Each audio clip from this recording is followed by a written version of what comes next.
89-р анги. Тэнгэрийн хүслийг сүрсэн үр дүн. 62.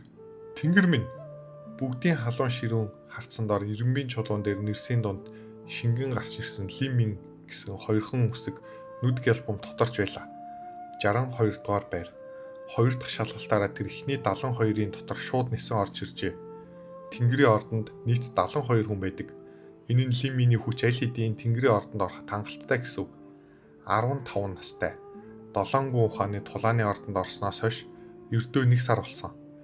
Би бэхжүүлэх төвшний 3 дахь шатны ихэн гисэн атлаа тэнгэрийн ордонд орох эрхтэй болчихсон. Сүүлийн 100 жил 2 дахь шалгалтаараа эхний 100 дотор орж байсан 3 тулаач гарч байсан. Гэхдээ 2 дахь шалгалтаараа тэнгэрийн ордонд орох хэмжээнд хүрсэн хүн урд өмнө огт байгаагүй. Тэнд байсан бүх шав ханхуу нарын илгээсэн тагнуулууд бүгд ирэмбийн чулууг нүдэ бүлэглэн ширтэв. Муранзи итгэж ядсандаа амаа гараараа дарлаа. Тагнуулууд ч хүртэл цочирдсондоо үр дүнг дуу дамжуулах сэхүүсээр даруй мэдээлэхээ мартжээ. Энэ бол тэнгэрийн хүслийг сүрсэн үр дүн. Энэ бол Линсен, Тако, Жангван юу гураас давсан жинхэнэ мангас мэт суутан. Үгүй боломжгүй. Тэр өрдөө 4 хүчний хугацааг давсан. Эхний 100 дотор л орох ёстой байсан. Яаж ийм өндөр ирэмбэд хүрдэг юм бэ? Тэнгэрийн ордны зарим тулаанчид ингэж хэлв. Тэдний ирэмб 70 хэдээс дээш байлаа. Лимин тэдний дунд шууд орж ирсэн тэдний нэг нь тэнгэрийн ордноос шахагдаж гарах магадaltaй гэсэн үг. Түмэн алах тойргийн ирэмбийн чулуун дээр алдаа гарсан юм шүү. Яаж тийм байх юм бэ? Энэ бол Шинтян мастрын сэлсэн хуурамч шидийн тойрог шүү дээ. Шинтян мастер ч гэсэн алдаа гаргаж болно. Зарим хүн итгэхийг хүсэхгүй байлаа. Хинч тэнгэрийн ордноос хөөгдөхийг хүсэхгүй. Дугуй. Ирэмбийн чулуу алдаа гарах боломжгүй. Лимин 4 хүчний хугацаанд эхний 72-д нэвтэрч чадсан түмэн алах тойрог дотор дайснаа хэд хурд нь өөрийн төвшний тулаанчтай савгүй урдан байсантай холбоотой. Түмэн алах тойргийг хариуцдаг даамал ийм дугарлаа. Энэ хүн 7 гүн ухааны тулааны ордны төгсөгч бөгөөд судас нэгтруулах шатанд аль хэдийн нэвтэрсэн хүн байлаа. 7 гүн ухааны тулааны ордон тэр зөвхөн даамал биш, мөн багшийн үүрэг гүйцэтгэдэг. Өөрийн төмштний тулаанчтай савгүй хурдан гинэ. Даамлын дүгнэлтийг сонсоход эргэн тойрны агаар хүртэл сорогдоод алга болсон боллоо. Түмэн алах тойрог дотор дайснууд тэнгэрийг халахлах мэт олноороо давшдаг. Давлгаагаар ирнэ. Давлгаа бүр өмнөхөөсөө хүчтэй болно. Шалгалтын үед амьсгаач авах завгүй тул ихэнх хүн хугацаа удаашруулж жинхэнэ хүчээ сэргийх боломжийг хайдаг. Тиймээс түмэн алах тойрогт орсон хүмүүсийн ирэмбийг ихэвчлэн хэр удаан тисснээр нь дүгндэг байлаа. Гэтэл лимин ийм хурдан хятсан гэвэл хүчээ илүү хурдан зарцуулж илүү хурдан өөхөх ёстой. Энэ үнэхээр хэвийн бус явдал. Муранзи одоо ч амаа дарсан хэвээр юу хэлэхээ мэдэхгүй байлаа. Хэсэг хугацааны дараа тэр Бай Жинян руу эргэн ирлээ. Жинян хчээ, чиний зүв байжээ. Энэ лимин чинь зүгээр л тарианы мал юм бэ. Хүүхэд байхдаа ямар хоолоор өссөн юм бол доо. Тэр энэ ирэмбийн утгыг маш сайн мэдэж байв. 62 дугаар байрнаас дээш байгаа хүмүүсийн дунд жилийн эцэст төгсөх 10 гаруй шив бий. Лимин одоогоор ирэмбэж хадгалсан ч жилийн эцэст эхний 50 дотор орно. Бүр 50 доторх байруудыг ч давж магадгүй. Гэхдээ лимин яаж одоогийн ирэмбэтэй зогсох вүлээ? Жилийн эцэс гэхэд тэр эхний 30 дотор орж өөртөө нь өрсөлдөх хэмжээнд хүрч мэднэ. Байж инэн аяархан инээгээд хэлв. Жаахан охин минь хэл хүүгээ бод. Чи зүгээр л бусдад татаархаж байна. Би яагаад түүнд татаархах юм? Би жаахан л усцтай хичээвэл түүнийг намайг дагаж чадах хэсгийг харъя. Муранзи жижигхэн нударга өргөв. Өмнө тэр үргэлж тоглож наатахыг хүсдэг байлаа. Эцсийн шалгалтын зүүдний сорил дээрч Муранзигийн үр дүн үнэхээр замбраагүйсэн. Зөвхөн аз эрсдэл хоёроор л нэг саадыг давсан юм. Хараалид угсаа залгамжлах ханхуу даруй мэдэгд түргэл хараалид гэж энэ үр дүн намайг сохорнохоо болгочихлоо. Угсаа залгамжлах ханхуугийн хүмүүсийн ахлагч тагнуул яг тэсэрсэн хүрэн самар мэт багийнхан руугаа ширүүн дуурав. За би даруй мэдээлнэ. Толгойд загнуулж буй балбуулсан мэт залуу яаран мэдээллийг шивнэж тэр гарлуу дуу дамжуулах сахиусаа асав. Үүний зэрэгцээ 10 дугаар ханхуугийн хүмүүс ч мөн дуу дамжуулах сахиусаа шатаалаа. Тэднийг өдөрдөж байсан ир хулсан төгөл доторх угсаа залгамжлах ханхуугийн 4 хүнийг хараад амныхаа болонд хорон инээмсэглэл тодруулав. Тэнгүүдийн бөөгнөрл одоо ч дэмий цэцгэж байна. Цаг хугацаа манай талд бий. Эрхэм дээдс эцэстэн заавал ялна. Угсаа залгамжлах ханхуу ямар хог гаргаж чадах юм? Энэ лиминий төлөө эрхэм дээдс аль хэдийн хүний зэрэглэлийн судрын бүрдэл бас дээд чанарын эрдэнэс тусгаалan бэлдсэн байна. Энэ үед угсаа залгамжлах ханхуу Янлын зүү ордонд байв. Тэр өөрийн багш Муу Игуутай шатар тоглож байлаа. Муу инээмсэглэн нэг хүү хөдлөж нөгөө талыг нь авав. Хаха, эрхэм дээдс юу бодож байв? Тэр нүүдэл буруу байлаа. Янлины доод зүүн талын байрлал аль хэдийн бүрэн сүржээ. Янлын инээмсэглэн толгоос гисрэв. Багшаа, би таны эсрэг шатар тоглоод хизээч ялж байгаагүй. Ирж ялагдах, орой ялагдах хоёрын ялгаа тийм ч ихвш. Хаха, хүч дутуу гэж хэлж болно. Гэхдээ нуруу тулааны сүнсээ алдаж болохгүй. Шатар бол тулааны талбар шиг. Урд чадвар чинь доогуур байсан ч тулааны талбарт үгсэн хүн баатар хэвээр үлддэг. Харин бууж өгөөд баригдаж дараа нь алуулбал тэр бол зөвхөн ичхүүр. Багшийн сургаал мэргэн байна. Муу үеийн өмнө Янлынд угсаа залгамжлах ханхуугийн бардам зан гэж үгүй. Тэнгэрийн аз хаан тулсад дунд Хоутен мастер шатны хүн бол хаан хүртэл 3% хүндэтгэх ёстой хүн. Тэр тусмаа одоогийн засаг ордны байдал тогтворгүй байгаа тул Муу үе бол Янлыны хамгийн их түшгэлдэг хүн байлаа. Муу үе нэг хүүг тавиад асуув. За хэлдэ, юунд санаа зовж байна? Янлын хэлв. Өнөөдөр би эцэг хаанда бараалхсаа би энэ өмнөхөөсөө дордсон мэт санагдлаа. Муу үе чимээгүйхэн бодолд автав. Тэр Янлын юунд санаа зовж байгааг мэдэж байлаа. Хуучин хааны бие муутахын хэрээр хаан ширээ солигдох асуудал ойртож байна. Янлыны талд одоогоор тийм олон хүн хүч байхгүй. Мөн бусад ханхуу нарын хүч нөлөөг бодолцох хэрэгтэй. 10 дугаар ханхуу, үүлэн ханхуу их хүсэлтэй нэг. Тэр зүгээр л ханхуу хэвээр үлдэхийг хүсэхгүй байх. Гэвч ордны нөлөө дэмжигчид бүгд хувийн хүчээр харьцуулбал Янлын үүлэн ханхуу төрөхгүй. Тэмцэл эхлэвэл тэр ялагч болж гарч ирэхгүй ч байж мэднэ. Хаан ширээний тэмцэл нэгэн ч ялагдвал хувь заяа нь ямар болохыг төсөөлөхөд хэцүү биш. Янлын аль хэдийн угсаа салгамжлах ханхуу болсон. Тэмцгийг хүсэхгүй байсан ч түүнд өөр сонголт байхгүй. Эс бөгөөс амь насаа алдна. Тиймээс сүүлийн өдрүүдэд Янлыны зүрх хүнд байлаа. Хүзрөө ил гаргаж зүрхлэхгүй байлаа. Муу хэлв. Эрхэм дээдсээ, би сая хэлсэн. Шатар бол тулааны талбар шиг. Нуруу тулааны сүнсээ алдаж болохгүй. Хэрв эрхэм дээдс өөрөө итгэлгүй бол доорх хүмүүс чинь ч бас түгшин. Таны доорх эдгээр хүмүүс аль хэдийн эрхэм дээдсийг дагахаар шийдэж өөрсдийн амь болон гэр бүлийнхээ амийг танд даатгасан. Эрхэм дээдс ялвал үүлэн ханхуу өршөөл үзүүлэхгүй. Тэр төрийн ордныг бүхэлдэн цэвэрлэнэ. Тэр үед Муу үргэлжлүүлсэнгүй. Гэхдээ эртний хаан ширээ солигдох тэмцлүүд ихэвчлэн аллаг, цус, үхлийн үнэртэй хамт ирдэг. Тэр үед төрөл садан, нөхөрлөл, хайр сэтгэл гэх мэт зүйлс бүгд зүгээр л инээдэн болно. 9-р анги. Үүлэн ханхуу. Муу удаанаар толгоос гисрэв. Шударгаар хэлбэл Янлын дэндүү инэрэнгүн хүн байлаа. Түүний зан чанар улсын эзэн болоход тийм ч тохиромжтой биш. Эртний сайхан түүхүүдэд инэрэнгүү хаад улс орноо мэрэгнэр захирсан тухай олонтоо өвүүлдэг. Гэвч тэр инэрэнгүү байдал нь тэдний зан чанарын зөвхөн нэг тал төдий. Жишээ нь түшимтийн өмнө нэг нүур гаргана. Энгийн ардын өмнө өөр нэг нүур гаргана.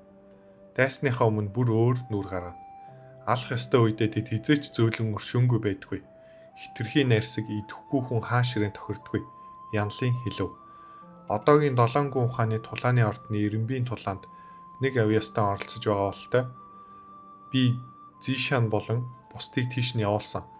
Түүнийг өөртөө татахыг хүссэн юм. Гэхдээ үндэ би нэг их найдлага тавихгүй байна. Миний 10 дахь дүү олон жилийн турш 4 зүрх дайны талбарт явсан. Хөрш орнуудын олон язгууртнуудыг олзолж асар их хэд баялаг, үнэт эдлэл, гоо бүсгүүчүүд бясалгалын судрууд олж авсан. Ялангуяа ховор бясалгалын судрууд тулаанчдад маш их татам.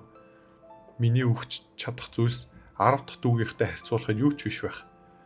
Дэлхийн амар тайван үед хүмүүс өөрөө ашиг хайж ирдэг. Харин дэлхийн өмнөдөө үед хүн өөрөө бусдад ашиг санал болохоос өөр аргагүй. Хаан хүн авьяастаныг өөртөө татах гэвэл түүнд тохирох шагнал өгөх хэрэгтэй. Тиймээс ханхүүгийн эд баялагч түүний хүч чадлын нэг чухал хэмжүүр болдог. Үнэтэй зүйл гаргаж тавьж чадахгүй бол хин түүний төлөө амь тавих хэлээ. Авьяастан гинэ хин юм. Муу сэтгэл хөдлөлөө. Тэр аль хэдийн бүдэг таамагтай байв. Лиммин 15 настай. Энэ удаа Долонгон ухааны тулааны ордны эхний 100 эренбид орж магадгүй. Лиминүү Мои инээмсэглэв. Эрхэмдэд санаа аваар ээж олноо. Лимийн 10 дугаар ханхуд татагдахгүй. Өө, яагаад тэгж хэлж байна? Линдүү бид хоёр үе дамжсан нөхөтлөлтэй. Түүнээс гадна түүний гарал нилээд нууцлаг. Ард нь хүчрхэг багш бий. Тэр Долонгон ухааны тулааны ордон зөвхөн өөрийгөө сорж туршлага хуримтлуулахаар явсан. Үүлэн ханхуу сайн бяцлаглын арга гаргаж тавилаач Лиминий нүдэнд орохгүй байж мэднэ. Бас эрхэмдэц 1 сарын өмнө би танаас нэг найзаа авчираад туслаач гэж хүснэг санаж байна уу? Тэр бүхний эхлэл байсан.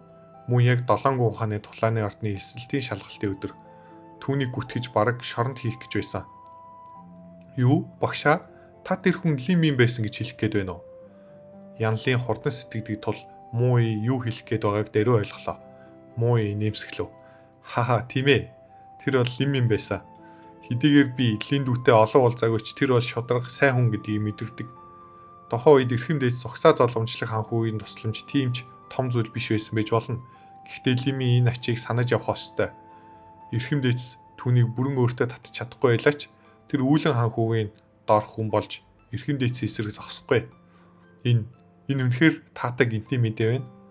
Угсаа залгамжлах ханхүүгийн царай баяраар гэрэлтэв. Хэдийгээр хааны бие жилээс жилд ордож байгаа ч үнэт ийм эмч нарын тулааны урлагийн арчилгааны дор дахин 5, 6 жил бүр 7, 8 жил амьдрахад асуудалгүй. Ийм урт хугацаа бол нэг авьяастан өсөж хөгжихэд хангалттай. Тэнгэрийн аз хаант улсад судас нэгтруулах шатны тулаанч цөөнгүй бий. Гэхдээ тэдний ихэнх нь Долонгон ухааны тулааны ордонд төвлөрсөн байдаг.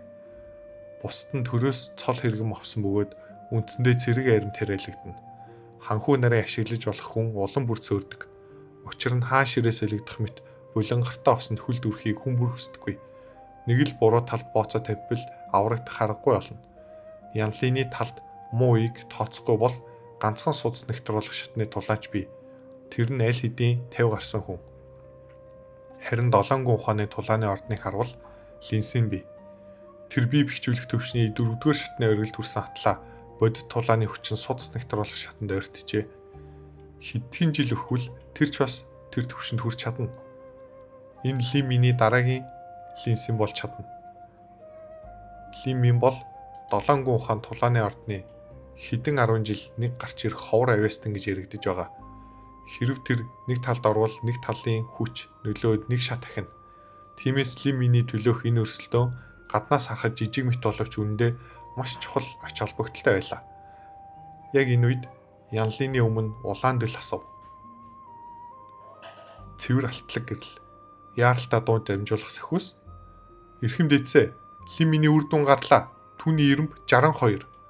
Юу? Янлын суудлаас огцон босов. 62. Угсаа залгамжлах ханхүүгийн хувьд тэр хоёр дахь шалгалтаараа 62 дугаар байр эзлэнэ гэдэг ямар утгатай мэднэ. Линсин хүртэл түүнээс доогуур байсан. Линсин өөрөө аль хэдийн хэвийн бус оршихгүй. Бие бэхжүүлэх төвшний 4-р шатны оргил бяцлаглаараа судас нэгтруулах шатны хүчтэнд ойртдог. Гэтэл энэ Лимин бүр түүнээс ч илүү гаж байна. Янлын даруй өөр нэг дуу дамжуулах сахиус илгээв. Зишан болон бусд хүн ийм том алдаа гарах боломжгүй гэдгийг мэдэж байсан ч тэр энэ мэдээллийг баталгаажуулах ёстой байлаа. Юу болов? Дуу дамжуулах сахиус дууг зөвхөн хүлээн авахчийн оюунд шууд дамжуулдаг тул Муи юу ч сонсоогүй. Янлын гүнзгий амьсгаа аваад хэлв. Багшаа, Лиминий үр дүн 62 дугаар байр гинэ. Юу? 62-оо? Муи төр зурбаг зэрэг цочсон ч бодлгүй тавьшрав. Мэдээж, тийм агуу багшийн сонгосон шив байж яаж жижигхэн цөөрмөс загас байх вүлээ? Линсин Таку зэрэг хүмүүс Тэнгэрийн аз хаант улсад авьяастан тооцогдож болно. Гэвч том бүлгмийн хамгийн дэд мастеруудын заадаг шив нартай харьцуулбал хол дотно. Лимин анхны шалгалтаараа 62 дугаар байр эзэлсэн байсан ч хэтрүүлэг болохгүй. Муи Лиминий ард онцгой багш байгаа гэж итгэдэг тул түүнд Юрпсын чадвар байх ёстой гэж үзэж байна. Хэрв хэдэн сарын дараа Лимин Линсинийг яллаа гэж дуулсан ч Муи хамгийн ихтэй ганц хором гайхаад дараа нь энэ хэвийн зүйл гэж бодох байв. Янлын дуу дамжуулах сахиус хүлээн авахтай зэрэгцэн 10 дугаар ханхүүч мөн мэдээ авлаа. 10 дугаар ханхүү Лиминий хүч чадлыг ихэндээ тийм ч их тоогоогүй. Учир нь түүнд угсаа залгамжлах ханхүүгээс олон мастер бий. Түүнд илүү анхаарсан бол Лиминий нөлөө байлаа. Лимин бол Тэнгэрийн аз нийслэлд яг одоо шуурганы төвд байгаа хүн. Тулаанчдын хүрээнд хүчтэй өсөж буй шинэ нот. Түүний авьяас 7 гүн ухааны тулааны ордонд хэдэн 10 жилд нэг тохиох хэмжээнд хүрчээ. Ийм хүн өөрийн талд орвол доорх хүмүүсийнх нь урам зориг огцом өсгөн эргэлзээгүй. Түүнээс гадна нөхцөл байдлыг ажиглаж дараа нь талд нь орох эсэхийг бодож буй хүмүүс олон бий. Хэрэв Лимин түүний талд орвол тэднийг татах нь мэдээж илүү амар болно. Гэвч дуу дамжуулах сахиусаар ирсэн мэдээг сонсмогц 10 дахь ханхүүгийн царай шууд өөрчлөгдөв. 7 гүн ухааны тулааны ордонд орсноос хойш ердөө нэг сар зөвхөн 2 дахь шалгалт. Бясалгал нь бие бэхжүүлэх төвчний 3 дахь шатны ихэн. Гэтэл тэр Ирмийн чулуун дээр 62 дугаар байрт хүрчээ. Энэ үр дүн Линсиний үеийн амжилтыг бүрэн давжээ. 7 гүн ухааны тулааны ордонд сүүлийн 100 жил ийм амжилт гарсангүй. Бие бэхжүүлэх төвчний 3 дахь шатны оргил хүчээр 7 гүн ухааны тулааны ордны Тэнгэрийн ордонд орж 70 орчимд ирэмблэгдвэл авиаснуудын дундх авиастан гэж тооцогдно. Гэтэл Лимин 62 дугаар байрт хүрсэн. Дээрээс нь түүний бясалгал бүр бүтэн хагас шаттайгаар. Энэ бол зүгээр л мангас мэт сутан. Лимин ирээдүйд Линсинээс холт авсан мастер болж магадгүй. Бусад тулаанчдыг өөрийн талд татах нөлөөг нь үл тооцлооч зөвхөн түүний бодит тулааны хүч 10 дугаар ханхүүг зочрооход хангалттай байлаа. Бүү март Лимин ердөө 15-тай. Бясалгал нь бие бэхжүүлэх төвчний 3 дугаар шатны ихэн. Цааш өсөх орон зай насар их. Хаха, Тэнгэр надад тосолж байна. 7 гүн ухааны тулааны ордонд 100 жилд нэг гарч ирэх энэ ховор авьяаст надад нэгдмэгц. Тэнгэрийн аз хотын тулаанчд үүнийг сонсоод дайсандаа чичрэн миний талд ирэх болно. Эрхэн дээдсээ ямар тушаал өгөх вэ? Дэрүү 50 мянган алтан лям бэлтэг. Хамгийн сайн үнэт эдлийн 2 авдар. 16-аас доош насны хамгийн шилдэг онгон говсгүй 12, 100 зарц. Тэдний бүгдийг нь Чүньян виллад хүлээлг. Мөн 500 муу үржил шимтэй тарилангийн газар Чүньян виллагийн өмчлөлийн бичгийг бэлд. Түүний доорх хүн үүнийг сонсоод дотроо айв. Ийм шагнал гэж үү? Үнэхээр үү? Энэ хэн зориулагдж байгаа юм бол? Нэг вилла, 50 мянган алтан лям, 2 авдар дээд зэрэглэлийн үнэт эрдэнэ. Энэ бүхэн нэг жанжныг өөртөө татхад чангалттай. 10 дахь ханхүү энэ удаад ялна гэдэгтээ итгэлтэй байв. Үнэн дээр түүнд хамгийн их итгэл өгч буй 2 дахь шагнал нь байсан. Энэ бол нэгэн язгууртан гэр бүлээс олжилж авсан ховор хүний зэрэглэлийн судрын бүрдэл. Үүний тусламжтайгаар тэр олон тулаанчийг өөртөө татаж байсан. Янлин, чи надад ялагдана. Чиний гаргаж тавьж чадах зүйл миний ихийг 11-т ч хүрэхгүй. Би чамайг бүрэн дарамтлахад яаж тэмцэхийг чинь харъя. Тэр хөвшөө үгнийг өгөхийг хүлээх хэрэггүй. Би төрүүлж хөдөлж чамайг бэлтгэлгүй хахад чинь барина да. Таалагдсан бол лайк дарж Wildcard Audio сувгийг subscribe хийгээрэй. 91-р анги. Жадны үзүүрээр сорьсон нь. Түмэн алах тойрогт байрлах дөрвөлжин чулуун талбай дээр Жуян нүдэ өвлөлийг нэрээсхэн Лимин рүү ширтв. Тэр нэг ч үг хэлсэнгүй. Царай нь гаднаасаа хэвийн байдалтай орсон мэт харагдсан ч нэрээсэн нүднийх нь гүнд мөсөн хүйтэн туяа гялалзаж байлаа. Лимин, Жуян хоёр гаднаасаа хайхрамжгүй мэт бие рүүгээ харж байв. Тэдний хоорондын зөрчил эрт өрөө хизээ нэг цагт тулаанаар дуусах нь тодорхой. Гэхдээ тэр ердөө өдөр ийм хурд ирнэ гэж Жуян бодоогүй. Лан Юнэ сэлэм тулсны төглийн нэг болон чимээгүй зогсож байлаа. Тэр ирэмбийн чулуун дээрх ойлгож үл болох тэр тоог хараад бүрэн бодолжээ. Дараа нь Жуян Лимин хоёрын ширтэлцээг хараад бүрч гайхав. Яаж бүх зүйл ийм дээрээ тулчих вэ? Тэнд байсан олон хүн одоо ч энэ үр дүнг цочирдон ухаан санаа нь орж амжаагүй байлаа. Яг энэ үед Түмэн алах тойргийн хариуцсан даамал ам нэв. Лимин Түмэн алах тойрогт 62 дугаар байрт хүрсэнд баяр хүргэе. Тулааны ордны дүрмийн дагуу шав нарын дунд эхний 80-д орсон хүн Тэнгэрийн ордны аль ч шавийг сорих хэрэгтэй болно. Ялсан Тэнгэрийн ордонд орж ялагдсан хасагдан газрын танхимд шилжинэ. 7 гүн ухааны тулааны ордны Тэнгэрийн ордон яг 72 хүн байдаг. Эдгээр хүмүүс бод тулааны хүчээрээ тэнд оршдогч тэдний хүч Түмэн алах тойргийн ирэмбтэй заавал ижил дарааллаар байрладаг. Ирэмбийн чулуун дээр байрлал тухайн хүний үндсэн хүчийг хэмждэгч зарим үед зөрүү гардаг. Жишээ нь алуурчин гэх мэт онцгой төрөл. Тэд Түмэн алах тойрог шиг нүүр тулан давших тулаанд сайн биш байж болно. Гэхдээ хүн алах тал дээр өөрөөсөө өндөр ирэмбтэй хүнийг ч алж чаддаг. Иймээс 7 гүн ухааны тулааны ордны дүрмд Эренбийн чулуун дээр эхний 80-д орсон хүн Тэнгэрийн ордны шавийг сорих хэрэгтэй гэж заасан байдаг. Ерөнхийдөө ийм сорилтонд ихэвчлэн Тэнгэрийн ордны хамгийн доод эренбитэй шавийг сонгодог. Лимийн Эренбийн чулуу руу харав. Эренбийн чулуун дээр Тэнгэрийн ордны шав нарын нэр газрын танхимын шав нарын нэрнээс арай том бичигдсэн байлаа. Тэнгэрийн ордны хамгийн доод эренбитэй хүн бол Баяр Өнчүн нэртэй 17 настай хүн бөгөөд 75 дугаар байрт байгааг харахад амархан байв. Баяр Өнчүн яг энэ эренбийн тулаанд ирсэн байлаа. Лимийн Эренбийн чулуу руу харцаа шилжүүлэхийг хараад түүний төрх үнэхээр өрөвдөлтөй болов. Тэр Лиминийтэй тулдвал өөрт нь ямар ч боломж байхгүй гэдгийг мэдэж байлаа. 4 хүч ганц амьсгааны хугацаанд 62 дугаар байрт хүрсэн хүн өөр шиг нь 2 хүн байсан ч ийм мангас мэт суутныг ялна гэж мөрөөдөх ч ирэхгүй. Гэсэн ч тэр ядаж бэлэгдлийн чанартай тулдах ёстой. Шууд бууз өгч ялагдлаа хүлээж зөвшөөрч болохгүй. Шударгаар нүр бардам тулдах хэрэгтэй. Тэр зөвхөн энэ хэвийн бус залуу өршөөл үзүүлж хитрхи хэрцгий хандахгүй байгаасаа гэж найдаж байлаа. Баяр Өнчүн өөрийн нөхцөл байдлыг сайн мэдэж байсан тул хувь заяатайгаа аль хэдийн эвлэрчээ. Тэнд байсан олон хүний харц Баяр Өнчүн дээр тусав. Тэд бүгд Баяр Өнчүн ялагдана гэж бодож байлаа. Охин хүн бусдын өрөвдөх сэтгэлийг илүү амархан төрүүлдэг. Тэр тусмаа Баяр Өнчүн үргэлж хичээнгүй бясалгадаг нэг. Хэрвээ энэ удаа ийм гамшигтай нүр тулгарсан хүн хөвгүүн байсан бол ихэнх хүн бусдын золгүй явдлаас таашаал авах байсан мэз. Даамал асуув. Чи шийдсэн үү? Шийдсэ. Лими хариулав. Мэдээж над нэг асуулт байна. Энэ сорилтын хугацаанд ямар нэгэн хязгаарлалт бий юу? Цагийг чи өөрөө тогтооно. Гэхдээ нэг сарын дотор байвал зохиомжтой. Хэрвээ эренбичин эхний 80-аас унвал сорил авах эрхээ ч мөн алдна. Ойлголоо. Даамал ахлах шавьд баярлаа. Сонгочихсон уу? Би нэрийг нь Тэнгэрийн ордны энэ асуудлыг хариуцдаг наснд мэдэгдэх ёстой. Сонгосон. Цаг 1 сарын дараа харин би хүний хувьд Лимийн толоогоо эргүүлв. Тэр жадаа өргөн нарисэн нүдээр өөрөөр нь ширтэж байсан нэг ирлүү шууд чиглүүллээ. Бай Жуяныг сонгож байна. Бай Жуян энэ нэрийг сонссон хүн бүр хөшиж орхив. Ялангуяа Бай Рунрун түүний нүрэнд итгэж ядсан илэрхийлэл тодорчээ. Бүх дөрвөлжин чулуун талбай нэг агшинд нам гүн болов.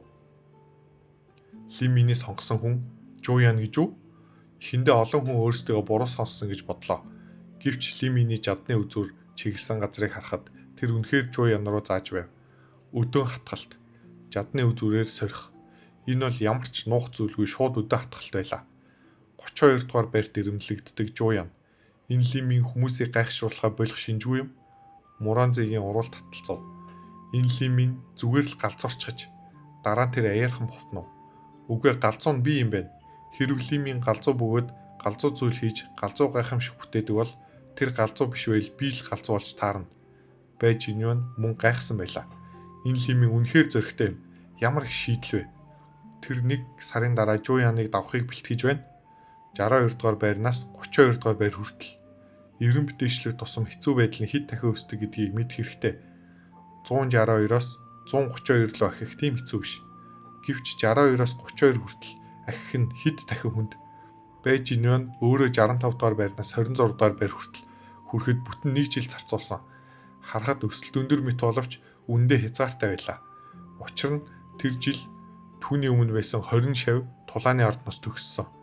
Тиймээс байж инюун бодит байдал дээр ердөө 19 байр ахисан гэсэн үг. Тайку ёчтой нэмсгэлийн хэлв. Энэ сонирхолтой болж байна. Өнөөдөр ирсэн минь талаар болсонгүй. Энэ Лимийн Жуян хоёрын хооронд үс сонзон байгаа болтой. Үгүй бол яагаад ийм өндөр байвнлах вүлээ? Линсэн хэлв. Үнэхээр муу харилцаа байна. Сая би Жуяны бид алах санаа агшин зур гялсхийг мэдэрсэн. Гэхдээ тэр дээр нуусан. Лимийн Жуяныг жадны үзүүрээр сорилоо. Энэ өөрөө ч гэсэн нэг төрлийн өдөө хатгалт. Жуяны алах санаа тимч ил тод биш байсан ч Линсэн олон жил тулааны талбарт өнгөрүүлсэн хүн. Дээрээс нь түүнд ашуура тулааны санаа бий. Тиймээс алах санаанд онцгой мэдрэмтгий байлаа. Таку хэлв. Жуян бол хэрцгий хүн. Хэдийгээр язгууртан гаралтайч үндэ бүх сэтгэлээ бясалгал зориулдаг нэг хүчтэй. Дээрээс нь ийм хүн хүсэл тэмүүлэхгүй байх гэж үгүй. Ирээдүйд төрд орох магадaltaй. Би ч түүнд хэдэн өв анхаарал тавьдаг байсан. Одоо Лимийн Жуяныг онц сорилоо. Үүнийг би үнэхээр хармаар байна. Таку догтлон уруулаад олов. Тэр айрмын хүн тул ирээдүйд цэрэгт буцах магадлал өндөр. Ийм тэмцэлд хит оролцохгүй байсан дээр нэг сарын дараа ямар үр дүн гарах бол хинч тааж зүрхэлсэнгүй. Хэрэв өмнө байсан бол хүмүүс Ли Минийг өөрөөсөө том зүйлийг хадсан тэнэг гэж хэлэх байлаа. Гэвч одоо Ли Мин гайхамшиг дахин бүтээсэн тул үүнийг ганц ширхэг үсийг хүртэл дорд үзэх зүрхлэх хүн үлдсэнгүй. Юу гинэ? Ли Мин Жуяныг сорьсон гинүү? Бас жадны үзүүрээр нэрлэж дуудсан гэж юу? Тэр Жуянтай өг сонсонтой юм болов уу? Зүүн ордонд угсаа заламжлах ханхуу Ли Мин Жуяныг сорьсон тухай мэдээг дөнгөж хүлээ авчээ. Муу ич муу хэлв. Нэрийг шууд дуудаж жадны үзүүрээр заасан байна. Үнэхээр энгийн зүйл биш. Энэ хоёрын хооронд ямар нэгэн хэрэг байгаа болтой. Хэрэг үнэхээр өс сонзон байгаа бол миний боломж нэмэгдлээ. Энэ Жуян бол миний 10 дахь дүүгийн үеэл. Жуян аль хэдийн 10 дахь дүүтэй минь нэг тал болсон. Тэд алдар ялагдлаа хамт хуваалцсан. Ли Мин Жуян хоёр хоорондоо яг ямар харилцаатай байгааг мэдэхгүй байна. Миний мэдээлэл цоорхоо байсан бололтой. Ли Мин Лан Юны хоёрын явдлыг Лин Шаоднаас өөр цөөхөн л мэддэг. Угсаа заламжлах ханхугийн цуглуулсан мэдээлэл голчлон Ли Миний гарал эцэг ихийн байдал тухай байсан бөгөөд бүхнийг багтаасан бүрэн тайлбарш байлаа. Пин үүлэн ханхугийн гар дэх цайны аяга бот нэргэдэв. Тэр угсаа заламжлах ханхуйтай бараг нэгэн зэрэг дууд амжуулах сахиус хүлээ авсан байлаа. Жуяны нэрийг дуудаж сорьсон. Бас жадны үзүүрээр заасан. Энэ яавч цайны дохой биш. Хэрв тэдний хооронд үш хонзон байхгүй бол Ли Мин яагаад ийм олон хүнийг алгасаад Жуяныг сонгох вүлээ? Энэ Жуян надад үнэхээр төв бодож байна. 10 дахь ханхугийн хоёр хөмсөг тахир элдмэт ташуурдан зангирлаа. Жуян бол түүний эхийн талын хамаатан. Ерөнхийдөө ханхуч вэ, хаанч вэ? Эхийн талын хамаатнуудаас ихийг нь зайтай байлгахыг хичээдэг. Эртнээс нааш эхнэрийн тал, эхийн талын гэр бүл эрх мэдэлд хүрэх явдалд эндүү олон тохиолдсон. Жишээ нь хатан эсвэл хатан их өөрийн гэр бүлд чухал алба хариуцуулж тэдний хүчийг огцон өсгдөг. Гэвч тэдний нөлөө хэд хөөсөрмөгц ордных нь хуйлд ангарна. Эмэгтэй талын гэр бүл эрх мэдлийг булаахаар бослого явуулга хийдэг. Гэхдээ одоо үүлэн ханхугийн хувьд тэмцлийн чухал үе. Түүнд дэмжлэг болох бүх зүйл хэрэгтэй. Жуян бол авьяастай хүн. Үүлэн ханхуд үүнийг доорх хүнээ болгон ажилуулахад бэлэн. Гэхдээ Жуяны итгэмжт хүнээ болохгүй. Жуян шиг хүн дэндүү хөсөлтэй. Тушаал дамжуул. Өнөөрөө Жуяныг нацтай уулзахаар ирэг. 10 дахь ханхуу Жуян Ли Мин хоёрын сонзныг шалтгааныг асуухыг хүсв. Мөн Ли Минийг дайснаас нөхөр болгож чадах хэсгээ мэдэх хэрэгтэй байлаа. Энэхүү зохиолын үргэлжлэлийг уншихыг хүсвэл wildcard.audio.com сайтаар зочлоорой. Дараагийн ангиар дахин уулзах хүртэл түр баяртай.